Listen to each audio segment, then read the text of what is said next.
Welcome to the Closing Bell. I'm Scott Wapner in for Wilfred Frost today, along with Sarah Eisen and Mike Santoli, CNBC senior markets commentator. Sarah just told you how we finished up. New records for the Dow and the S&P. Pretty good day there, up 372 plus for the Dow.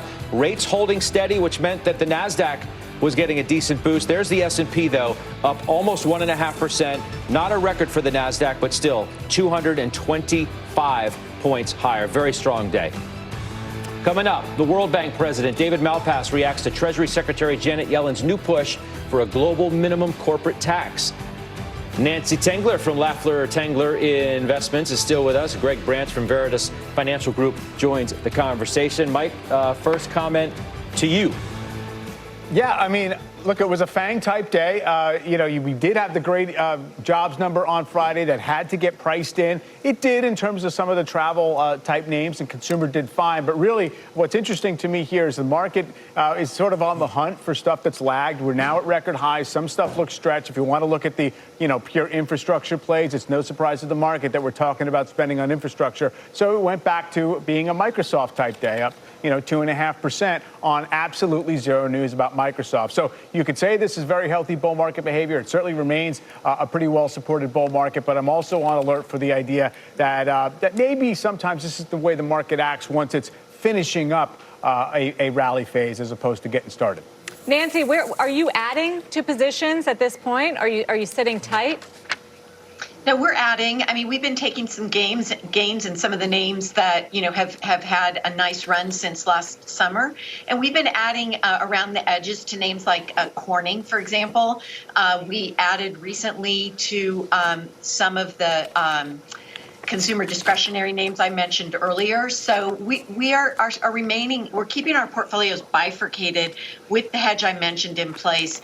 And we're trying to be careful not to take to take enough risk and not to pull back on the risk spectrum, because we do think we're in the early phases of a new or continued bull market, and we want to be exposed. We don't want to just go after the deep value play because we think that's a cyclical trade. That's interesting. Greg, Mike has been asking all day whether the market is in a sweet spot now, or is this as good as it gets? It sounds to me like Nancy thinks we're in more of a sweet spot. What about you? So long term, I agree. I think that there is a powerful back half story of earnings and consensus being too light. The jobs number, I think, is indicative of that. It came in 50% higher than consensus. And so we haven't reached on estimates yet the pre-pandemic levels. Many sectors' estimates are good 30, 40% below those levels. But there is something we have to watch out for, which is a spike in inflation, although we know it is coming. If it is more acute than the Fed said, the 2.2%, that level at which they would not worry about it, it may very well force the Fed's hand, and I think the market's keeping one eye on that. So how do you position for that scenario, Greg? So right now we're taking a wait-and-see approach. Like I said, there are certain companies in certain sectors that we feel have a very powerful back half story. But when we see that spike, the market's going to react the way it reacts. And so a spike in inflation would drive yields. And when we drive yields, that is more deleterious for tech and growth than it is for value and cyclicals. So on the tech growth side, we're sticking with stories that we know have legs, that we know have a powerful growth story that is underappreciated. Mike, rates are very much going to drive the answer to your question, right? Probably so. Obviously, it's a big part of the mix. The market has been sort of left to search for its own pain point on rates. The Fed's not going to step in there and do much of anything to block it at this stage. And I think it can make its peace at successively higher yield levels. It's shown it can do that. It's just sort of a matter of which stocks can perform and lag in that type of environment. We've been above 1.7.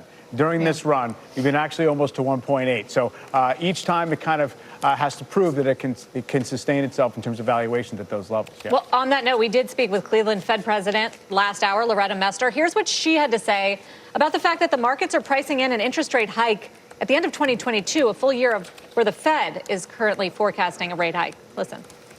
Well, we all have our own forecast, right? And, what we're doing is sticking with our forward guidance. And of course, that forward guidance is based on what happens in the economy. I like to point out to people who say, wow, the economy is really resilient. It had a lot of help from fiscal policy and from monetary policy. So I think that explains some of what's going on. And I think we need to be, very deliberately patient in our approach to monetary policy and really focus in on hitting those goals that we have for monetary policy. Loretta Mester, president of the Cleveland Fed. Mike, I thought she was pretty dovish, actually, Yep. as someone who doesn't always lean that way. Deliberately patient, despite almost 1 million jobs being created during the month. Record services number, all signs pointing to sharper growth. And she was very optimistic about the second half outlook, but says we're not in a rush. We're not in a rush to start talking about tapering or higher interest rates. And I guess that's key for the market to hear. The question will be whether the bond market pushes them on that or challenges them on that point, right? Exactly. No, that's exactly right. And she's very much in that tight core that's built up around Powell, basically being resolute in saying, yes, of course, the economy is going to look better for a while. We're not going to over-anticipate that moment. We're going to wait until it's actually in there in the numbers. And you're going to have to get used to the idea that we're going to tolerate inflation running higher for a little while. And yes, exactly right. Is the market going to try and test or at least try to pull forward that date when the Fed is going to have to get back into the game in terms of changing policy? Probably will be scares along the way, but it's not going to be coming directly from Fed officials just yet. She didn't seem worried about that at all. I mean, no matter how many times you could try and press anybody from the Fed, Greg, on the issue of inflation, they certainly think that they can keep it under control. And if it runs a little hot, so be it. They're prepared for that, too. And they don't think it's going to be a long-term issue in one way at all. Yeah, and that's right. And they've quantified it for us, right? They're expecting a spike this summer into the 2.2% range. The question becomes, if it goes higher than that, or if it persists longer, the market reacts in anticipatory ways. And so we won't need direct words from the Fed. You're going to see those bond yields start to rise in sympathy, anticipating that the Fed will at least have to change its posture. I think one of the other questions here, Nancy, is do higher corporate taxes hurt the market, hurt the economy? If that's really what's coming, if President Biden gets his way, if they pass it through reconciliation, what does that mean for the market? And why do you think we're not seeing more of a sell-off on that kind of prospect? Yeah, I think you're right, Sarah. The market is totally underreacted to higher tax rates. And I think that's partially because we don't know yet exactly how far this is going to go. We had two big announcements today with Senator Manchin saying he's not at 28, but he could be at 25.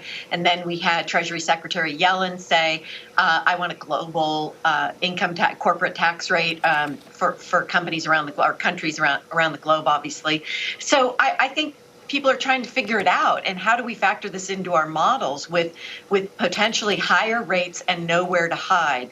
I also think, that the individual will come to play, because if we get higher inflation, as Greg is mentioning, higher interest rates to some extent, and certainly higher energy costs, then some of that bullish picture around the consumer is dulled a little bit in terms of spending, and that will obviously impact margins.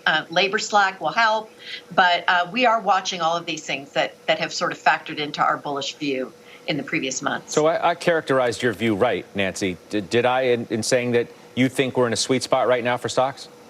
You did, Scott, and our caveat to that is that we're going to hedge away some of the risk because, we did that last February. It was dumb luck, but it helped our clients immensely and it kept us clear-eyed. So we want to keep the hedge in place because we do think that I think Greg might be right, that the market's underestimating even the inflation side of things, and therefore we'll get more volatility as inflation spikes, even if it is transitory. So that will be an opportunity, I think, for many investors to get in for the next leg up.